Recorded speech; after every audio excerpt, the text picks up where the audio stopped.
નમસ્કાર મિત્રો, હું છું સીડી કરમશિયાની. આજે આપણી સાથે એક એવા ગ્રહસ્થ સાધુની વાત કરવાના છીએ કે જેઓ એક સમયમાં ઉદ્યોગપતિ પણ હતા, ખેડૂત પણ હતા અને સમાજ સેવક પણ હતા. પણ લાંબા સમયથી તેઓએ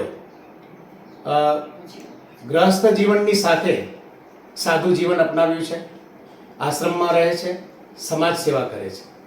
એવા આપણી વચ્ચે છે પ્રભુ ચરણદાસ.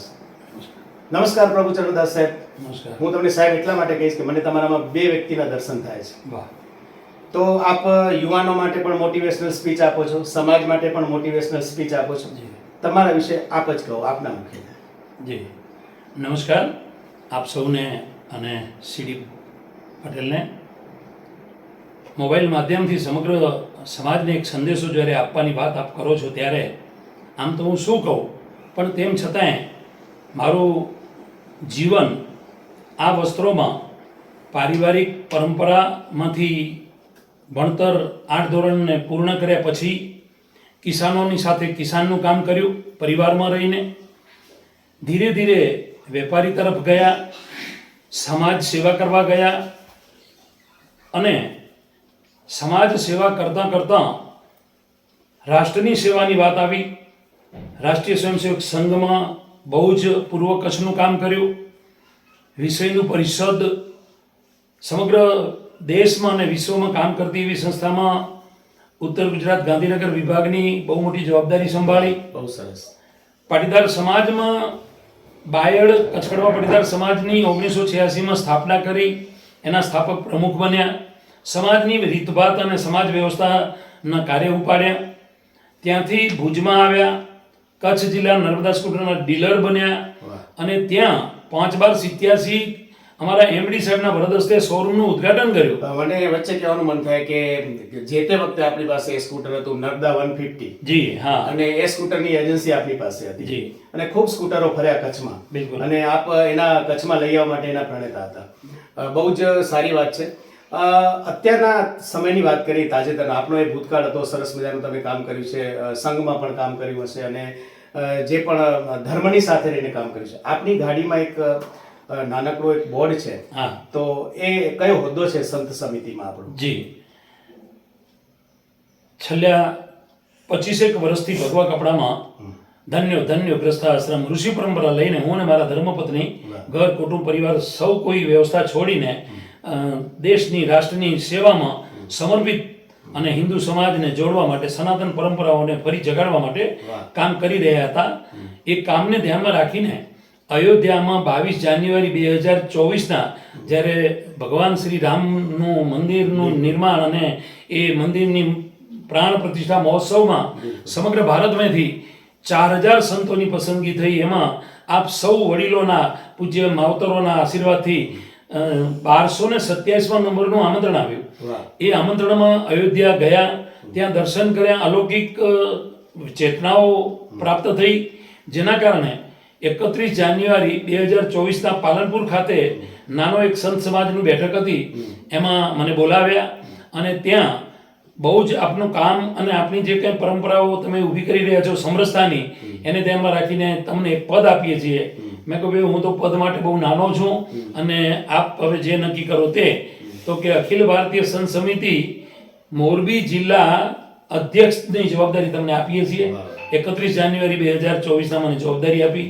મેં 6-7 મહિનામાં દરેક જિલ્લાના પ્રમુખ, મંત્રી, અધ્યક્ષોએ જે કામ કરવાનું હોય, કોને કેટલું કર્યું તો પછીની વાત છે, પણ મેં 6 મહિનામાં ઘણું બધું કામ કરીને ઉપર રિપોર્ટિંગ કર્યું, જેના કારણે 5 ઓગસ્ટ 2024ના અખિલ ભારતીય સંત સમિતિ ગુજરાત પ્રદેશ મહામંત્રીની જવાબદારી મારી પાસે આવી છે, જેને વર્ષ થઈ જવા આવી જોઈએ. હમણાં જ 5 તારીખ આવશે, 5/8 ત્યારે વર્ષ થશે. તો એ સેવા હું બહુ સરસ નિભાવું છું. તમે વાત કરી છે. તમારો જે હોદ્દો છે મહામંત્રીનો, બહુ સારું કામ કરી રહ્યા છો એટલે આ તમને આ પદ પર નિયુક્તિ થઈ છે.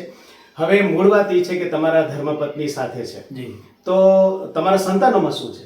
હા, હું ને મારા ધર્મપત્ની સાથે રહીએ છીએ અને 4 બાળકો છે. બરાબર. એ બંને ચારે બાળકો ભણ્યા, અને 41 વર્ષની ઉંમરે અમે ભગવા પહેર્યા. પછી બાળકોના લગ્ન થયા અને એ લગ્નમાંથી 2 ભાઈ બહેન ઓસ્ટ્રેલિયા છે. એક દીકરી ગ્રેજ્યુએટ છે, જમાઈ ડોક્ટર છે નરોડા, અને એક દીકરો અત્યારે કિસાન ખેતીનું કામ સંભાળે છે. અમારું જન્મસ્થળ છે સાબરકાંઠા બાયડ ધનસુરા ગઢકંપા ત્યાં.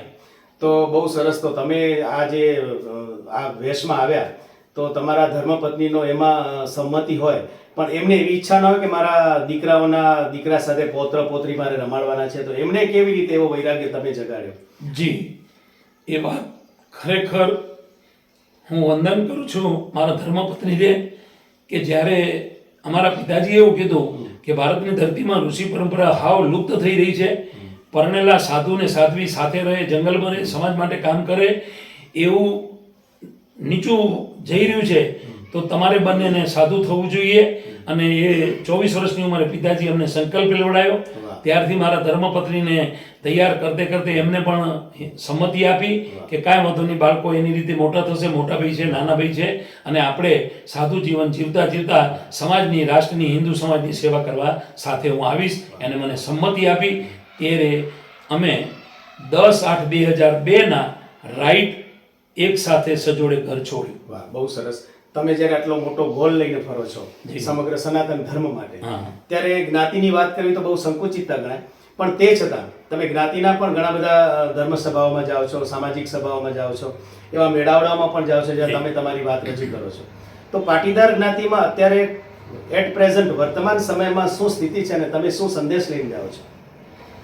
પાટીદાર સંદેશ તો મારું પોતાનું છે અને આપણા બધાના DNA એક છે, પણ તેમ છતાંય પાટીદાર પરંપરાઓ જે આપણી સનાતન વિરાસત હતી એ વિરાસત કન્ટિન્યુ છે. બરાબર. પણ પરિવારોમાં ધાર્મિક પરંપરા લુપ્ત થઈ રહી છે. બિલકુલ. સાંપ્રદાયિક વ્યવસ્થા કદાચ વ્યક્તિગત બાબત છે, એને યોગ્ય લાગે તે સાંપ્રદાયિક વ્યવસ્થામાં હોય, એને યોગ્ય લાગે ગુરુ સ્થાને જાય, એને યોગ્ય લાગે મંત્ર કરે, પણ જે કરવો જોઈએ, આજનો માનવ સમાજ આપણો મંદિરોમાં નથી જતો, સવાર સાંજ મા બાપને પગે નથી લાગતો, ઘરમાં ધાર્મિક પરંપરા સવારે અને સાંજે પ્રાર્થના પૂજા મંત્રો કરવા જોઈએ એ નથી કરતો. એનો મોટો ચિંતાનો વિષય છે. સંપત્તિ આવી, શિક્ષણ આવી, સુવિધા આવી, સગવડ આવી, બધું જ આવ્યા પછી પણ ક્યાંક ને ક્યાંક બાળકો માટે, ક્યાંક ને ક્યાંક પરણેલા પતિ પત્ની માટે, અને ક્યાંક ને ક્યાંક ઉંમરલાયક માવતરો માટે ચર્ચાનો વિષય બજારમાં થઈ રહ્યો છે. જેના માટે મારાથી થાય એટલા પ્રયત્ન કરી અને સમરસતા, એકતા, ભાઈચારો, સમાજને જોડવાનું કામ કરું છું. આ તો થઈ એક ગ્રસ્ત જીવનની સામાજિક જવાબદારીઓની કે આજે બહુ જ ગ્લોબલ પ્રશ્ન થઈ ગયો છે સામાન્ય રીતે, કે મા બાપોને સાચવવાનો પ્રશ્ન છે અને વડીલો ખૂબ દુઃખી છે અને એ દિશામાં બધા જ કામ કરી રહ્યા છે. પણ મૂળ તો એમાં પોતાની સમજણ જ કામ આવશે. પણ એની વચ્ચે એક સાધુ સમાજ એવો છે કે જ્યાં ત્યાં પણ ક્યાંક બદનામીના કલંકો લાગી રહ્યા છે. મારો ઈશારો આપના ધર્મપત્ની સાથે જ્યારે હતો ત્યારે એ જ પ્રશ્ન હતો કે સાધુ સમાજ અત્યારે આ પરિસ્થિતિમાંથી પણ ક્યાંક કલંક લાગે એવું થઈ રહ્યું છે અને મોટે ભાગે સાધુઓમાં ત્યાં કેસ કબાડાઓ ચાલુ છે. તો સાધુ સમાજને તમે શું કહેશો? જે સાધુ સમાજ વચ્ચે આવીને ઉપદેશ આપે છે ત્યાં જ મૂળ મુદ્દે ખાય છે, તો ખાટલે મોટી ખોટ કહી શકાય. આપ શું કહેશો? આપનો પ્રશ્ન બહુ જ વ્યાજબી છે, જરૂરી પણ છે. તેમ છતાં હું હાથ જોડીને સમગ્ર ભારતના સાધુ સમાજને અને નવા બનતા સાધુઓને વિનંતી કરું છું કે આપ સમજી વિચારીને ભગવા કપડાં પહેરો, અને ભગવા કપડાં પહેર્યા પછી સાધુનું સિમ્બોલ લ્યો, બિરુદ લ્યો. મારી ક્યાંય ના નથી, પણ સાધુ તરીકે આપણી જે ફરજો છે, જે સિદ્ધાંતો છે, નિયમો છે, જે મર્યાદાઓ છે, જે સિસ્ટમ છે, જે ઋષિઓ આપણે આપી ગયા છે, એ પરંપરા જો જાળવી રાખવામાં આવે તો સાધુ સમાજ બદનામ થતો અટકી જાય. અને સાધુ સમાજ બદનામ થાય એ વાત વ્યાજબી નથી, કારણ કે આચાર્ય દેવો ભવ. આજે સમાજ સાધુઓ પાસે અપેક્ષા રાખે છે કે અમને સાધુ સમાજ પાસેથી કાંઈ ને કાંઈ માર્ગદર્શન મળશે, સારા વિચાર મળશે, મંગલમય પરિવાર વ્યવસ્થા મળશે. પણ ક્યાંક ને ક્યાંક સાધુ પોતાની ભૂલ થઈ જતી હોય તો હવે ભૂલો ન થાય એવો મારો અભિગમ છે. બહુ સરસ વાત કરી. આજે મને બહુ સદભાગ્ય છે મારું કે નજીકના સમયમાં આપણે આ મીડિયાથી બહુ આગળ વધી રહ્યા છીએ, ત્યારે પહેલો જ એપિસોડ પ્રભુચરણદાસ સાથે મારો થઈ રહ્યો છે પ્રાઇમરી બેઝ ઉપર. તો પ્રભુચરણદાસજી, આપણે આજે મળીને ખૂબ આનંદ થયો. આપણે જે પણ કંઈ ટૂંકમાં વાતો કરી છે સમાજ માટે, સનાતન ધર્મ માટે, અને આપણે જે સંતનું એક મહામંત્રીની જવાબદારી સોંપી છે, સુપેરે પાર પડી રહ્યા છો. તો આપનો ખૂબ ખૂબ આભાર અમારી સાથે જે વાતો કરી. ફરી પાછા ક્યારેક મુલાકાત આપણી કરીશું ત્યારે ખૂબ વાતો કરીશું. ધન્યવાદ, બહુ જ આનંદ.